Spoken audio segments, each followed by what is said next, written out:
Good morning. PIL subject में हम जो विधिक सहायता का टॉपिक पढ़ रहे थे उसमें मैंने पहले आपको इसी के तहत विधिक सहायता के क्या प्रावधान है वो आपको पढ़ाया था। उसमें मैंने आपको ऑर्डर 33 जो सीपीसी 1908 का आदेश 33 अकिचन वाद निर्धन व्यक्ति का वाद पढ़ाया था।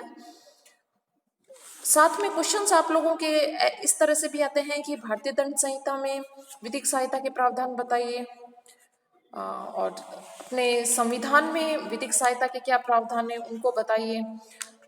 साथ में दंड प्रक्रिया संहिता और दीवानी प्रक्रिया संहिता के तहत विधिक सहायता के प्रावधान लिखिए। इस टाइप के क्वेश्चन आते हैं। तो कई बार आपके सीआरपीसी और सीपीसी में क्वेश्चन एक साथ आते हैं।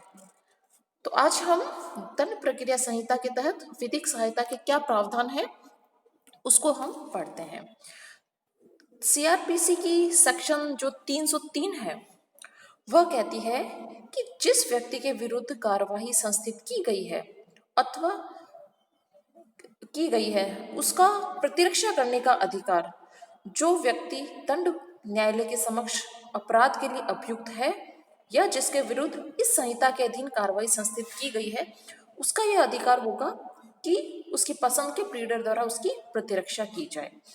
यानी कि दो चीजें आप 303 में देखें कि जिसके विरुद्ध कार्रवाई संस्थित की गई है या और उसका प्रतिरक्षा का अधिकार है और या फिर यह है कि वह इसमें अभियुक्त है। तो इस तरह से डिफेंस का जो अधिकार है उसके तहत उसे यह अधिकार होगा कि उसकी पसंद के प्लीडर द्वारा उसकी प्रतिरक्षा की जाए। सामान्य सी बात है कि न्याय न केवल दिखना चाहिए बल्कि दिखाई भी देना चाहिए। न केवल किया जाना चाहिए बल्कि दिखाई भी देना चाहिए। तो इसलिए यह जरूरी है कि फेयर जस्ट जुडिशियल प्रक्रिया हो, यानी कि रिजुता से प्रक्रिया की जानी चाहिए।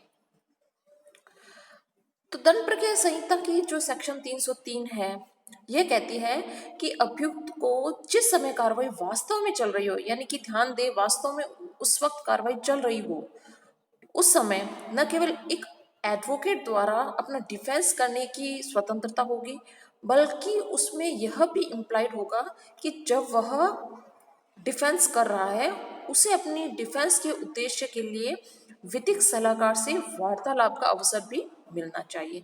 इसके संबंध में कई केसेस हैं तो हम केसेस देखते हैं। क्योंकि केसेस में न्यायालय ने विधिक सहायता किस तरह से मिलनी चाहिए और किस बिंदु पे मिलनी चाहिए, किस समय उसे उपलब्ध करवाई जानी चाहिए, इस संबंध में कई न्यायिक निर्णयों में इस संबंध में प्रावधान दिए गए हैं।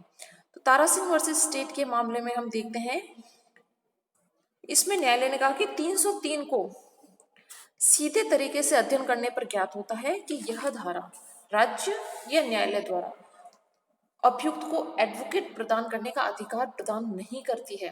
एडवोकेट या तो अभियुक्त द्वारा या उसके रिश्तेदार या मित्र द्वारा लगाया जाना चाहिए।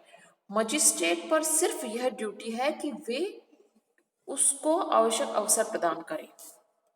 यानी मजिस्ट्रेट उसको उपलब्ध नहीं करवाएगा, वह सिर्फ उसको अवसर है, यह उसको अपॉर्चुनिटी है, यह उसको अवगत करवाएगा।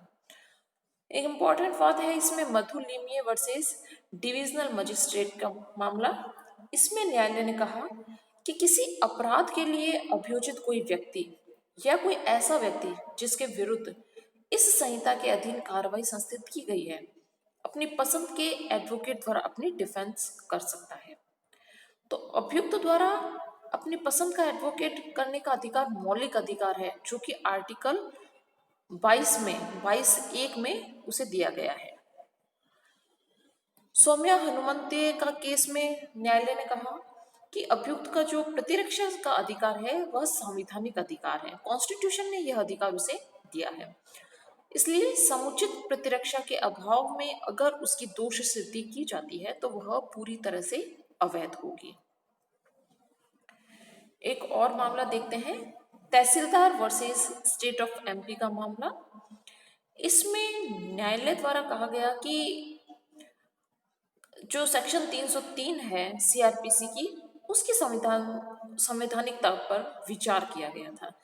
न्यायालय ने अभी निर्धारित किया कि धारा 303 के उपबंध कॉन्स्टिट्यूशन के आर्टिकल 22(1) के विरोधाभास में नहीं है, यानी कि 22(1) और 303 एक दूसरे से टकराती नहीं है।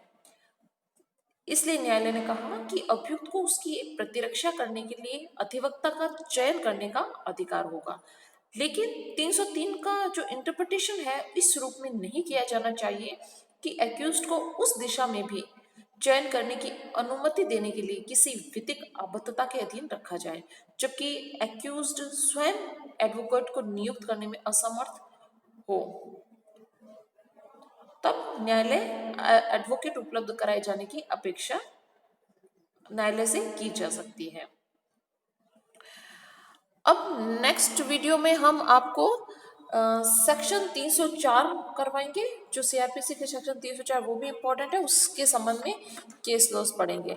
और उससे नेक्स्ट वीडियो में हम इंडियन कॉन्स्टिट्यूशन जो है अपना, उसमें कई आर्टिकल्स, बहुत अच्छे अच्छे आर्टिकल्स हैं, उसमें विधिक सहायता के प्रावधान दिए गए हैं और साथ में बहुत अच्छे केस लॉस हैं, उसको भी मैं आपको स्टडी कराऊंगी। Thank you so much.